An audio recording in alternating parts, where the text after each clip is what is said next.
Ni nyakoromga juange chendo ni mar rameny piny wantie gi jaloko marwa Liz Otieno nyinga Lydia Okeo. Machiegni wabiro siemo kama piny Kenya dhi chomo e yor siasa.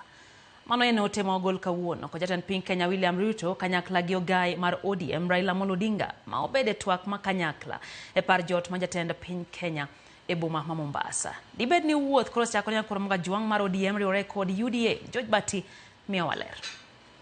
Juma achiel gi ndalo ariyo nyaka no ogai mar ODM Raila Odinga rem yudo kom mar AUC e boma ma Addis Ababa e piny Ethiopia, kama ne gitiye kod nyamburko achiel gi jatend piny William Ruto. Kuom thuolo machielo, osiepe kind Raila Odinga kod William Ruto nenore ka gima medo twere, kopogore kod gima wuok e dhogi. Kit mosruok margi nyiso gima wang' mar adek ema nyalo neno.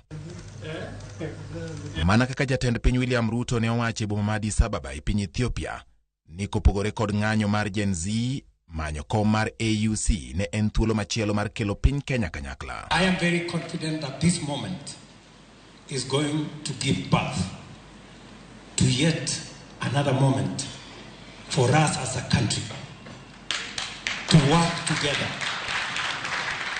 to build a new momentum for Kenya. E par jot mar jatend piny ma Mombasa, jatend piny kod ogai mar ODM Raila Odinga gi wach mawuok e dhogi medo nyiso singo mar chiwruok margi e neno ni Kenya obedo moriwore. This morning, as has been said both by the DP and Prime Minister Raila Odinga, we close ranks as a country and focus on what we can do for Kenya, the necessary political capital that is required to move transformative programs in our country now exists courtesy of the broad-based government.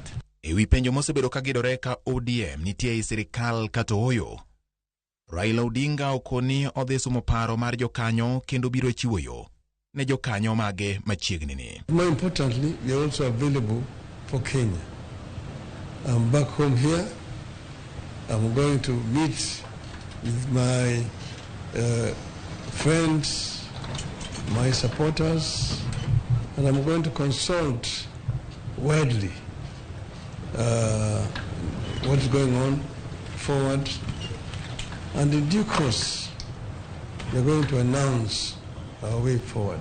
Kata obedo ni onge wach ma achiel kachiel mowuok e dho jotelogo manyiso tiyo kanyakla e kind ODM kod UDA. Moko kuom gik ma wang' mar adek mar fwambo neno gin moko kuom ranyisi ni iro dipo ka ok onyiso mana tie mar mach, to en ranyisi ni gimoro nyalo bet ni tedo. Ewi mesa, tie mar bugi ariyo moyiedhi ma ithoro mana ti godo e keto girimiti.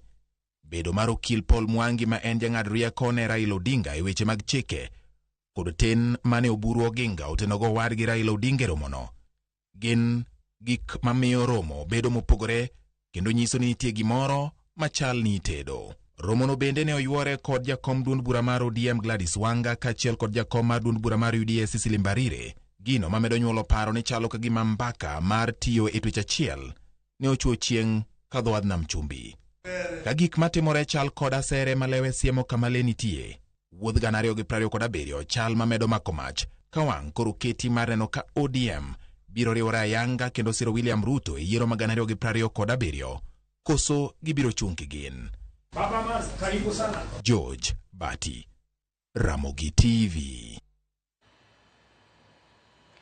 Romono mar ogai mar ODM Raila Amolo Odinga kod jatend